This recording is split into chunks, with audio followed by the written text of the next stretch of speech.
മലയാളി കന്യാസ്ത്രീകളുടെ ജാമ്യാപേക്ഷ സെഷൻസ് കോടതി തള്ളി. കേസ് പരിഗണിക്കാൻ അധികാരമില്ലെന്നും ഹൈക്കോടതിയെ സമീപിക്കാനും ദുർഗ് സെഷൻസ് കോടതി നിർദ്ദേശം നൽകി. ഛത്തീസ്ഗഡിൽ മലയാളി കന്യാസ്ത്രീകൾ ജയിലിൽ തുടരും. ജാമ്യാപേക്ഷ സെഷൻസ് കോടതിയും തള്ളി. കേസ് പരിഗണിക്കാൻ അധികാരമില്ലെന്നും ജാമ്യത്തിനായി ഹൈക്കോടതിയെ സമീപിക്കാനുമാണ് ദുർഗ് സെഷൻസ് കോടതി നിർദ്ദേശം നൽകിയത്. മനുഷ്യക്കടത്ത് അടക്കമുള്ള വകുപ്പുകൾ ചുമത്തിയതിനാൽ കേസ് പരിഗണിക്കേണ്ടത് NIA കോടതിയെന്നാണ് പോലീസ് വാദിച്ചത്. ഇതിന്റെ അടിസ്ഥാനത്തിലാണ് ജാമ്യഹർജി പരിഗണിക്കാൻ അധികാരമില്ലെന്ന് ഹർജിക്കാരോട് കോടതി പറഞ്ഞത്. മനുഷ്യക്കടത്ത് കുറ്റം ആരോപിക്കപ്പെട്ടതിനാൽ കേസ് NIA കോടതിയിലേക്ക് മാറ്റുകയാണെന്നും കോടതി അറിയിച്ചു.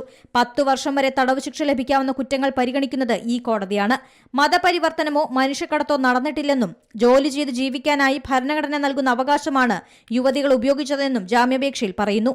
ഛത്തീസ്ഗഡിലെ ദുർഗിൽ മനുഷ്യക്കടത്ത് ആരോപിച്ച കണ്ണൂർ തലശ്ശേരിയിലെ സിസ്റ്റർ വന്ദന ഫ്രാൻസിസ്, അങ്കമാലിയിലെ സിസ്റ്റർ പ്രീതി മേരി എന്നിവരെയാണ് അറസ്റ്റ് ചെയ്തത്. കൂടെയുണ്ടായിരുന്ന 2 പെൺകുട്ടികൾ സർക്കാർ സംരക്ഷണയിലാണ്. National desk Zee Malayalam news. ഏറ്റവും പുതിയ വാർത്തകളും വിശേഷങ്ങളും വിരൽ തുമ്പിലറിയാൻ സി മലയാളം ന്യൂസ് എല്ലാ ഡിജിറ്റൽ പ്ലാറ്റ്ഫോമുകളിലും ലഭ്യം.